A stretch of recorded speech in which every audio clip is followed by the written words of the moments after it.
What is up, everybody? Welcome to Hammerdown Motorsports. My name is Steve Fast, and this is our special Canadian edition of Hammerdown Motorsports.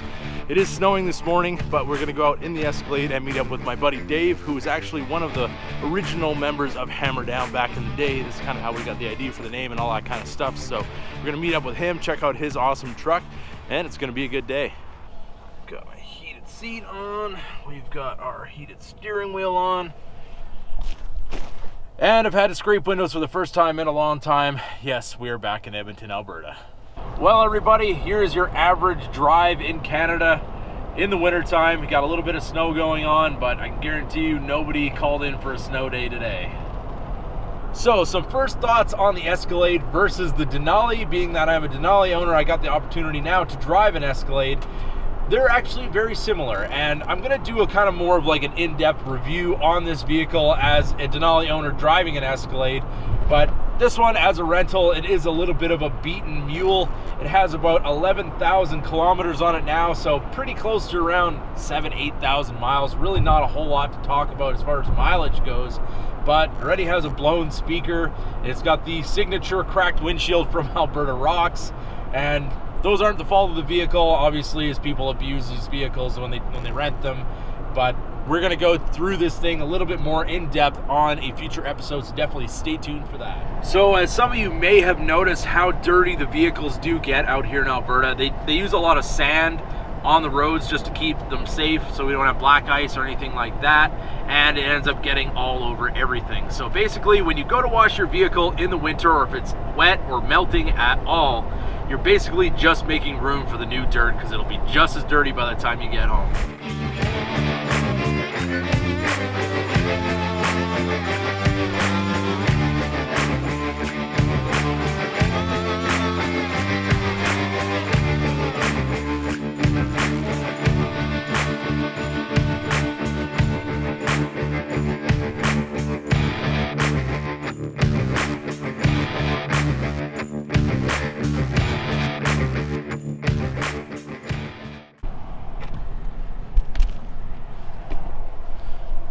Alright, this is Dave's buddy's shop. It's called Pit Boss Customs.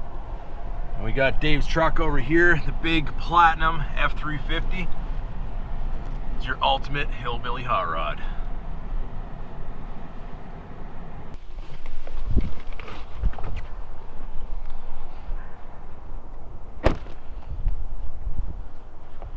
The Escalade actually doesn't look too dirty for what we've been driving through.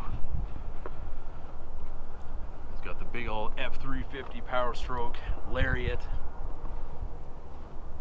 Platinum Edition. So Dave, we ready to go for a ride in the big old Platinum? You betcha, bro. What do you got here? What year is this thing? This one's a good old 13.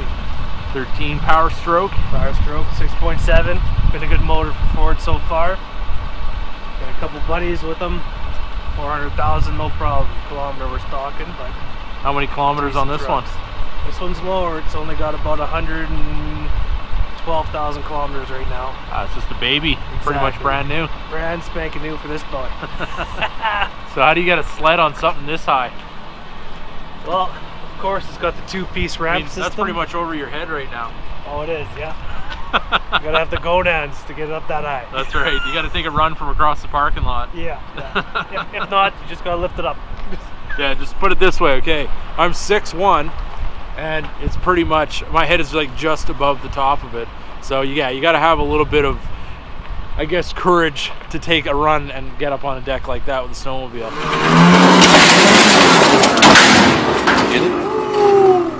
So what do you got in the tailgate? Well, pretty much a surveyor's dream. This is some Canadian oil field specialty right here.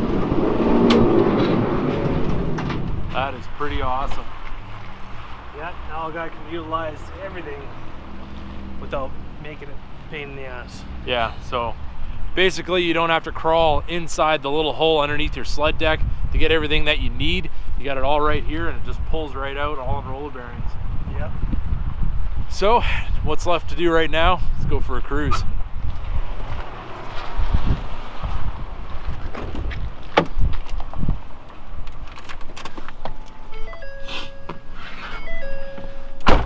got the American flag Christmas trees. You betcha. My buddy Nick's got those in his Camaro. He'd be proud. Yeah. So how long have you had this truck for? I've had it for about 2 years now. And, used it for a while in the oil field, and then after till one shitty day where it got stolen. Yeah, that's fun. Oh yeah, dealing with insurance companies, and the thief gets treated a lot better than the actual owner of the truck. Yeah, it seems that way. Yeah. Yeah, it's too bad. You think you have insurance and then everything's going to be fine, and you find out that you end up having to fight with the insurance company more than you would with the person that stole it if you were to meet them, you know? Exactly. But it seems like they got it all fixed up nicely for you. Oh, for sure. Yeah. What did they end up having all fixed? Well, there was the two driver's side doors were pretty much crushed in, and the rear box side, bumper, hood. That's why now I'm rocking a buck stop bumper. Oh yeah. As well as the, I believe it's the Goodmark hood. Shelby. Yeah, it's got the big scoop on it. Yeah, the GT500 look for sure, man. Yeah. Yeah, it gives it a lot more aggressive look there, especially when you're looking at it and it's almost at like eye level when you stand in front of this thing. It's pretty crazy. Yeah, giving that custom look for sure. See, now I'm trying to see how thick my Canadian accent gets when I get next to one of my buddies from Canada, because you know, being in the States for all that time, I eventually start picking up the way that Americans talk. So I guess I'm not really going to know how bad it gets until I review this footage, but I guess we're going to have to see. Oh, you're doing good, brother. You're doing good. So, in case you guys didn't know, me and Dave used to get into a lot of trouble. And we're not going to go into details or anything like that, but we can't. Basically, yeah, it's a miracle that we're both have our freedom today. Let's just put it that way. But yeah, always lifting trucks, racing, all kinds of crazy stuff. All, you know, within the limits of the law, close courses, of course. Yeah, of course. Absolutely. I don't even know if I can spell that. Yeah, but nobody's asking you to, so I guess it's a good time. So is anything replaced on the interior with, you know, the guys stealing it, or? Just the odds and ends. Just a couple panels. Yeah. That's about it. So it wasn't too bad a shape when he got it back? No, it wasn't too bad a shape. That was over a year ago, wasn't it? Yes. Yeah, so you're good to go. I mean, everything seems to run pretty good. Yeah, it's still under factory warranty. It's pretty quiet. Yeah, it's a lot quieter than any other truck I've been rolling. Yeah, that's what I'm kind of wondering. I'm like, what's going to be next? Yeah, well, as soon as it jumps off the warranty, it's going to be the DPF delete. Warranty. Who needs that? That's just a suggestion. Exactly. Just got to know the right people in there. Oh, exactly. Well, with your warranty, it has to be something directly related to what you changed. It doesn't just void your warranty across the board by changing stuff. But yeah. If you do end up with a, you know, I guess Fords have had a lot of issues with the engines. Not so much with the Scorpion, but I know like the 6.0s and the 6.4s, that a lot of people are scared to do any kind of DPF deletes or anything like that, just because they want to keep that warranty on that engine if they're going to have 3 of them. Yeah. You know, before they ended up trading the truck in on something like, you know, Dodge or a new Ford, good motor, let's say. Yeah, right. But yeah, you definitely sit up in traffic in this thing. Oh, you got it. The launch star for all the oil field roads. Oh yeah. Yeah. And you're only running 35, so I mean, it's not like this is all tire either. This is almost all suspension lift. Yeah. What kind of lift are you running? BDS, long arm travel. Yeah, I got a Zone for my 95. It's made by BDS, it just doesn't have the good warranty. Yeah. But definitely a good company. Oh yeah, they make a good product, that's for sure. Yeah, so anyone that'll stand behind their parts for a lifetime warranty, it's got to be a good product. Oh yeah, they got something to sell, that's for sure. So your truck has how many kilometers now? Well, I got 100 miles, so easier for everyone. Put it in miles, yeah, just so everybody knows. Yeah. Well, right now it's just got shy of 70,000 miles. So just shy of 70,000 oil field miles, which is probably like, you know, 200,000 for any normal truck. If anybody knows anything about oil field roads, they're definitely not well maintained, and you end up with huge holes and washboard and all kinds of stuff that really takes a beating out of a truck. So for this one to actually be riding as smoothly as it does without a bunch of clunks and rattles is pretty shocking to me. Oh yeah. I know every one of our oil field trucks was beat to an inch of its life. But that's the beauty about actually being the business owner and this being your truck. You're going to take a little bit better care of it than just a company run-of-the-mill fleet vehicle. This thing all the way down to the car washes. Every job this truck had a car wash just to keep it more pristine. And yeah, keep that salt off. Yep. Keep that rust from starting up. Exactly. So Dave, there's a question that I've been asking everybody when I do a review on their truck, or just kind of a ride along and an overview, is if you had unlimited money and you could go out and buy whatever truck you wanted right now, what would you buy? That'd be a tough one. I would have to go with my old truck, the Roush Raptor. Roush Raptor? That's a pretty good choice. Yeah. That thing made me feel bulletproof. Sounded like a NASCAR passing people. Oh yeah. Just a beautiful truck. The supercharged 6.2, that's the old school one. Yeah. Yep, that's the one everybody wants. Oh yeah. I'm not much for the 6-cylinder. I've said this before.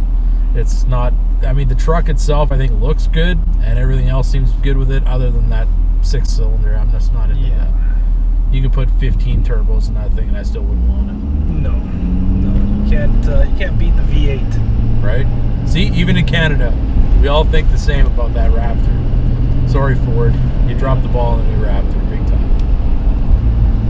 Yeah, I know where they're coming from, weight saving and make it a little bit more better engineered, but well, I mean, you need the big power. You need the big power. What are your thoughts on the aluminum body? I don't mind it. I've had a couple little company trucks so far, a 2017 and a 2018 F350. Okay. Beautiful trucks, don't get me wrong, but I've found a couple areas where, you know, the steel's way better. Right. It's just it's pretty much weight savings, but aluminum is also it's a totally different type of metal to deal with. I mean, body shops are going to have to be working with it differently, and it's probably going to cost a lot more money to fix.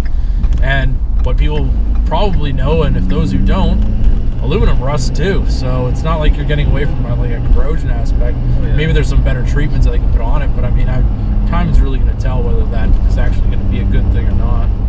Yeah, that's the reason why I did the spray-on box liner, the Line-X on the bottom of my truck. Yeah. On the bumper, on the sled deck, anything that's prone to getting those pits, anything that's prone to getting rock chips, anything, you name it. Right. It's just going to make this truck look the way it does right now, minus the cracked windshield. Well, that's Alberta that's thing. standard. That's Alberta standard. Yeah. But there's no truck that I saw with a worse windshield than the 2000 GMC. That thing was the map of Africa. Yes, pretty much. See, Dave had a 2000 GMC with 37-inch tires and a 9-inch lift, and he bought a diesel for working in the oil field. So I bought his 6-liter 2500 GMC. And what happened to the inside on the driver's side that it got so bad? Wasn't it a pellet gun went off inside the truck? I believe something like that, yeah. So the pellet gun goes off inside the truck, shoots the inside of the windshield. Misfire. Yeah, completely spider webbed it, and yep, that windshield was in it for all 6 years that I owned it, so not a big deal. You just get used to looking through a puzzle of cracks, and, and it's all good. So you gonna put any big 37s on this thing? Not yet. This one's a practical beast. Yeah, gotta keep it reined in a little bit so you can still make money on it. Exactly. I got my 1979, which I'll be sending you some videos of here soon with Nice. Non-practical 44-inch military treads on her. Awesome. So we're going to start this up.